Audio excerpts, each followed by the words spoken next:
Labas rytas, Lietuvos ryto televizijos žiūrovai. Čia laida Švarūs miestai.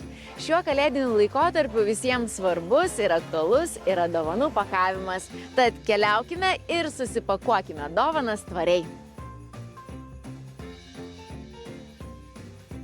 Renata, šias dėžutes aš atsinešiau iš namų, jose yra dovanos. Dėžutės jau tikrai bus naudojamos ne pirmą ir ne antrą kartą. Labai gerai. Kaip jas galima supakuoti tvariai?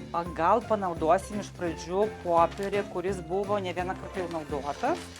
Tai tikrai, kad truputėlį suglamžytas, nieko baisaus, mes supakuosim labai gražiai. Su justelė panaudosim truputėlį natūralios veiklės, tai aš manau, kad labai gerai. Bandom.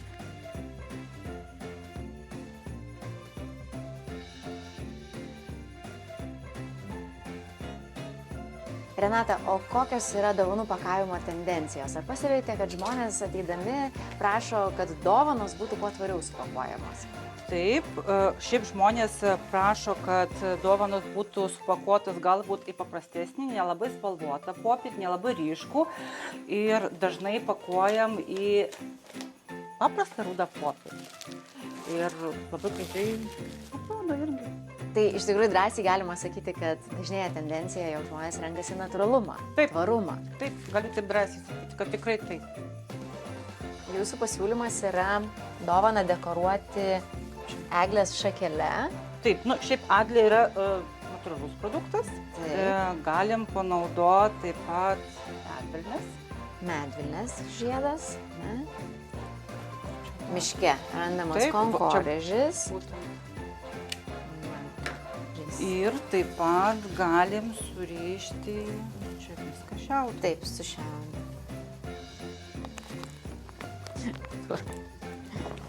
Surišim.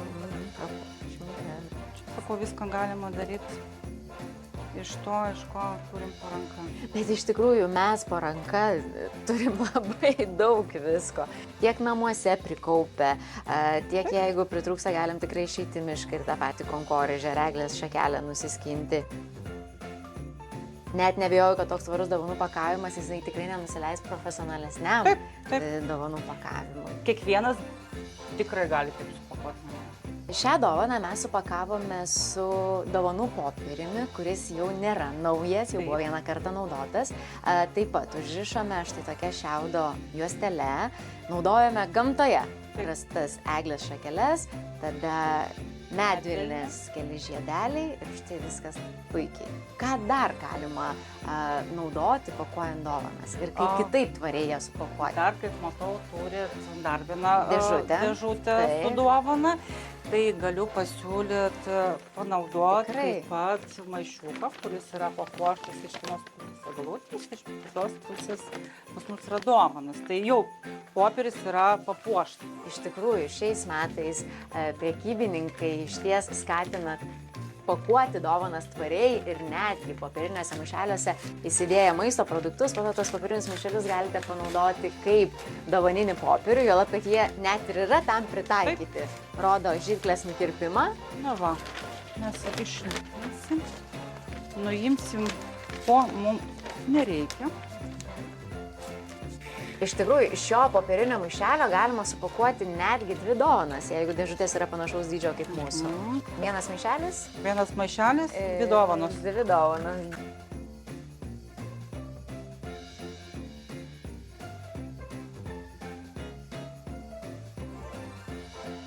Renata, jeigu reikėtų žaisti šaradas ir atspėti, kaip yra supakuota ši dovana, sunkiai atspėčiau, kad tai yra popierinis maišelis pirktas prekybos centre.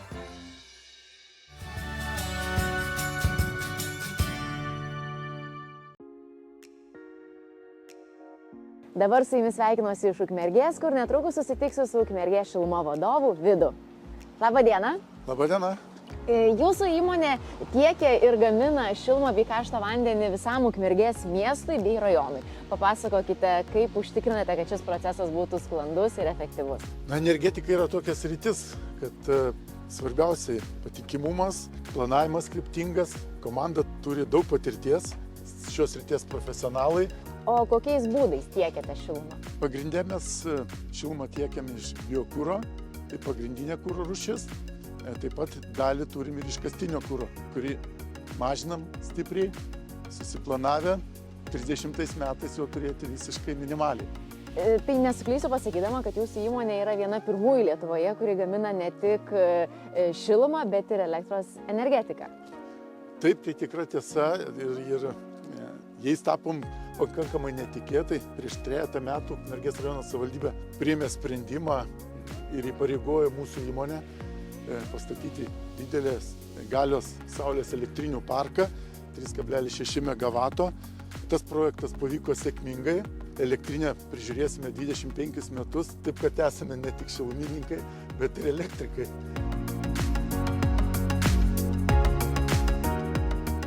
Na tai jeigu jūs būtumėt atvykę vasarą pas mus, tai šitoje vietoje matytumėt tuštumą, kadangi vasarą šilumos gamyba vyksta minimaliai, na o žiemą visai kiti vaizdai.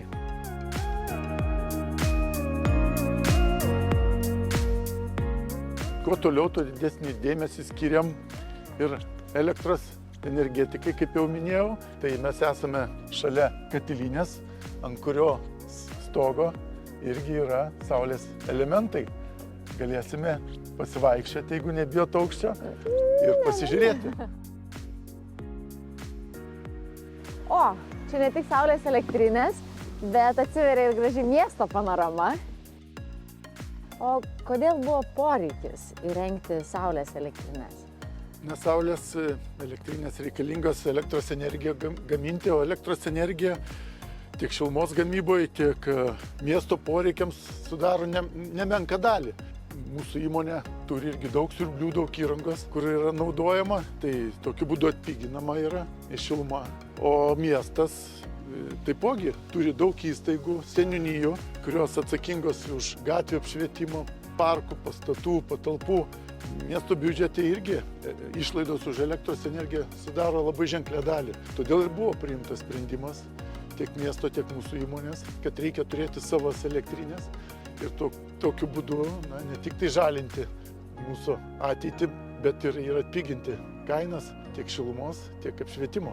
Tai savivaldybės inicijuoto projekto įdomumas, pats ir išskirtinumas yra tai, kad elektros energija iš šio pastatyto parko tiekiama visoms 35 savivaldybės valdomos įstaigoms ir taip pat 12 seniūnijų. Nepalikta nei viena be šitos žalios saulės elektrinėse tiekiamos elektros. Ir planuojama, kad apie 80% to viešo sektoriaus poreikio Ukmergės savivaldybėje bus padengiama iš šito saulės parko. Ką dar galima būtų paminėti, kad saulės elektrinės pagaminta elektra teka į 300 vartojimo taškų. Tai įdomus skaičiai ir manau, kad dėl šių sprendimų Ukmergė tikrai yra novatoriškas kraštas ir žalia energetika čia klestės ilgai.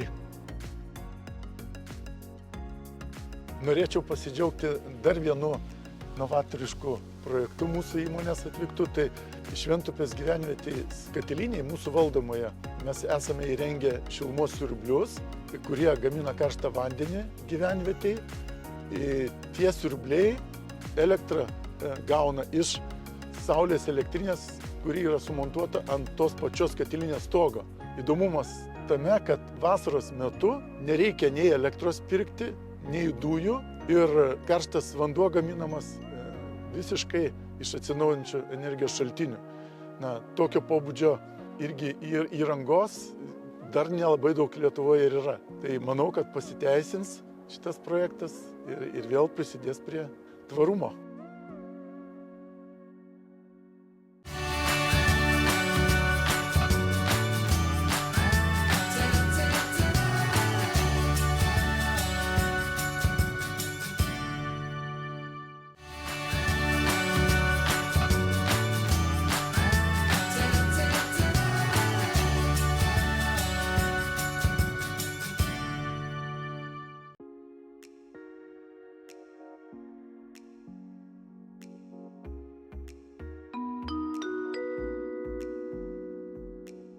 Vilniaus viešasis transportas yra viena didžiausių Lietuvoje viešojo transporto bendrovių.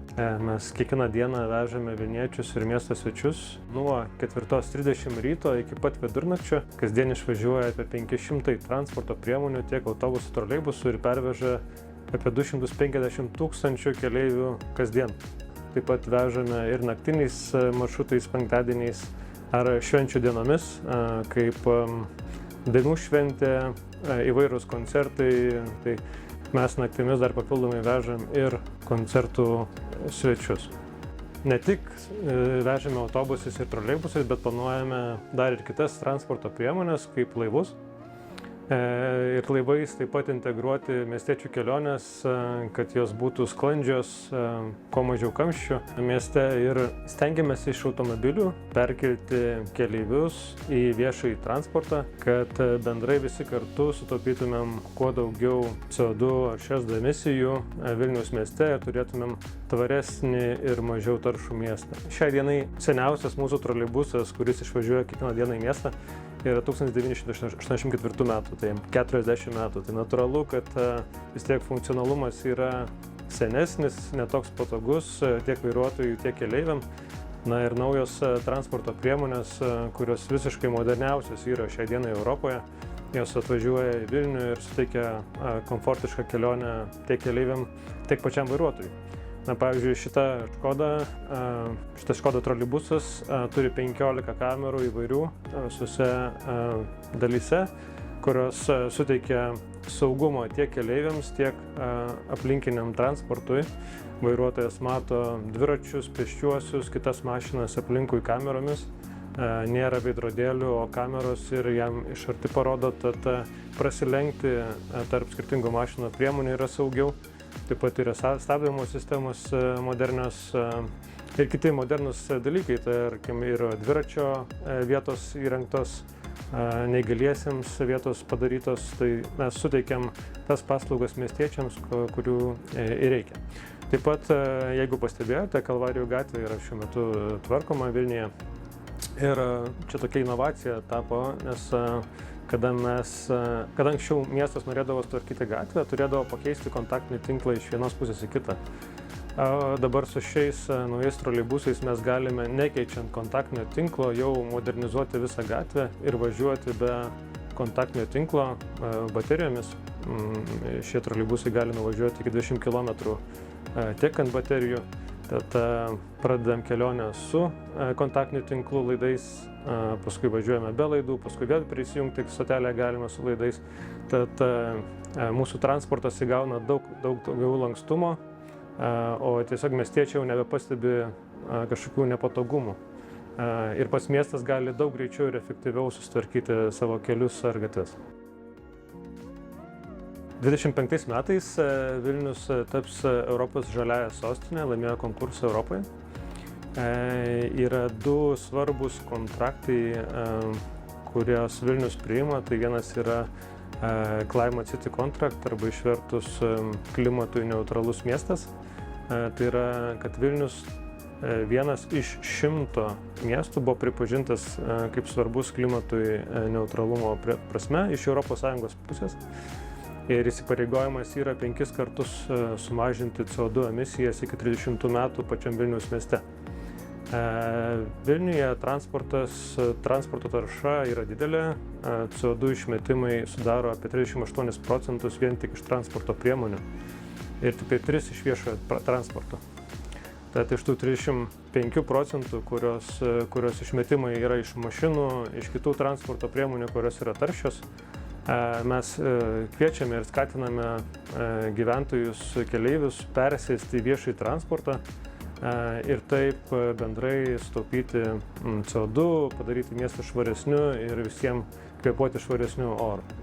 Siekiant patenkinti keleivių lūkesčius, kuo dažniau važiuoti autobusais ir troleibusais, kad jų nereiktų laukti, mes siekiame išleisti autobusų ir troleibusų į miestą kuo daugiau kasdien ir taip didiname jų skaičių, jų dažnumą, jų retumą. Tam reikia taip pat ir vairuotojų, ne tik transporto priemonių. Šiai dienai mūsų įmonė dirba 1355 vairuotojai. Na, bet kad padidintumėm tą dažnumą, mums dar taip pat papildomai reikėtų apie 200 vairuotojų. Tad didžioji dalis tų vairuotojų yra lietuviai, taip pat turime dalį iš Ukrainos ir kitų valstybių, tad nuolatos ieškome pastiprinimų iš vairuotojų pusės.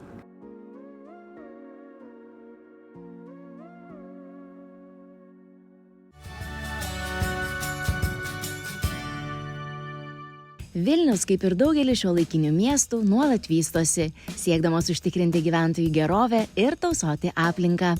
Viena iš sričių, kurioje vyksta dideli pokyčiai – miesto apšvietimas. Tad pasižiūrėkime, kaip Vilnius tobulina apšvietimo sistemas, kad jos būtų ne tik efektyvios, bet ir draugiškos aplinkai. Visas Vilniaus miesto apšvietimas buvo reikšmingai modernizuotas ir šiuo metu Vilniaus visas apšvietimas turi 97% LED apšvietimo. Ką tai reiškia? Tai reiškia taupoma energija ir visa infrastruktūra yra pakankamai šiuolaikiška. O šviesos taškų Vilniaus mieste yra šiuo metu apie 65 000 ir kiekvienais metais apie 2000 šviesos taškų atsiranda. Tai reiškia, miestiečiam daugiau šviesos, daugiau jaukumo, ir daugiau galimybių išeiti vakare, pasivaikščioti ir gyventi, pratęsti dieną ilgesniam laikotarpiu. Vilniaus apšvietimas, norėdamas modernizuoti visą Vilniaus miesto apšvietimą, pirmiausia, ką pradėjome, tai nuo LED šviestuvų. Ką mums leido tai padaryti?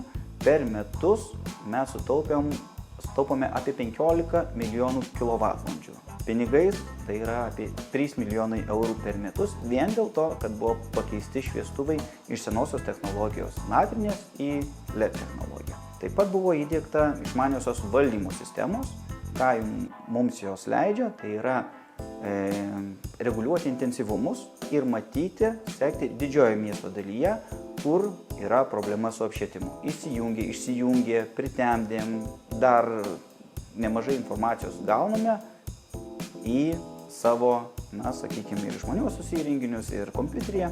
Tai šiuolaikinis apšvietimas tai yra tikrai jau nebe lemputė, tai yra išmaniosios technologijos, kur jos valdo visą miestą. Kai modernizavom visą miesto apšvietimą, turėjom galimybę sutaupytą elektros energiją kažkur panaudoti. Tai sprendimas priimtas buvo įrengti krovimo stoteles tiesiai nuo apšvietimo stulpo, o tiksliau integruoti į apšvietimo stulpą ir taip miestui suteikti galimybę miesto gyventojams krautis elektromobilius savo kiemuose arba šalia jų tiesiai nuo stulpo. Vilniaus apšvietimas rūpinasi miesto apšvietimo infrastruktūra, užtikrindamas, kad gatvės, kiemai, takai, vaikų ir šunų žaidimo aikštelės, pėsčiųjų perėjos ir architektūriniai objektai būtų tinkamai apšviesti. Be to mieste sparčiai diegiamos elektromobilių įkrovimo stotelės. Tačiau verta paminėti ir tai, kad Vilniuje apšvietimu prie laiptinių rūpinasi namo bendrijos arba namo administruojančios įmonės. Teisingai suprojektuotas apšvietimas mieste leidžia turėti daug privalumų. Tai pirmiausia, keli aspektai. Tai yra saugumas gatvėje, perėjose. Tikrai miesto savivaldybė skiria tam labai daug dėmesio. 50 perėjų kiekvienais metais apšviečia papildomai. Lygiai taip pat svarbu ne tik tai gatvės, bet daug dėmesio yra skiriama ir pėsčiųjų takam. Ko anksčiau nebūdavo, dabar pėsčiųjų ir dviračių takai užima tikrai didelę dalį miesto gyvenime. Dar vienas Vilniaus apšvietimo projektas tai yra krovimo stotelės, kurios pajungtos nuo miesto apšvietimo stulpų.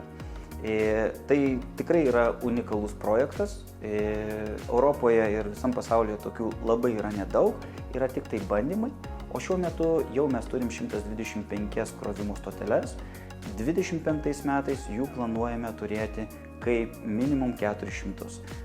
Galutinis tikslas 30 metais mes planuojame operuoti, prižiūrėti, turėti 2000 krovimo stotelių visame mieste, kurios būtų šalia kiemų, daugiabučių, tam, kad miestiečiai galėtų naudotis, pirmiausia įsigyti, o tada naudotis krovimo paslaugomis. Šiais metais buvo atlikta Vilniečių apklausa. Jos pagrindinis tikslas buvo suprasti, ar Vilniečiai yra patenkinti Vilniaus miesto apšvietimu. Tai iš tikrųjų drąsiai galime teikti, kad Vilniečiai yra patenkinti. Yra ir gerų dalykų, yra ir tobulintinų dalykų. Ko labiausiai patenkinti Vilniečiai, tai daugiau galbūt vairuotojai. Jiem labai iš tikrųjų tinka ir patinka arterinės pačios intensyviausios miesto gatvės, jos apšviestos tikrai kokybiškai. Taip pat teigiamai atsiliepė apie perėjas, kad jos apšviečiamos papildomai, tai tikrai suteikia saugumo jausmą. Taip pat miestiečiai teigiamai labai įvertino senamiesčio apšvietimą, patinka tos jaukios miesto gatvelės, kuriuose galima pasivaikščioti ir praleisti nemažai laiko. Vilnius ne tik kuria modernų apšvietimą, bet ir žengia tvarumo keliu, siekdama sumažinti savo ekologinį pėdsaką. Apšvietimas tai viena svarbiausių miesto infrastruktūros dalių, kuri turi tiesioginį poveikį tiek saugumui, tiek aplinkos tausojimui. Su kiekvienu nauju apšvietimo projektu miestas tampa švaresnis, saugesnis ir draugiškesnis aplinkai.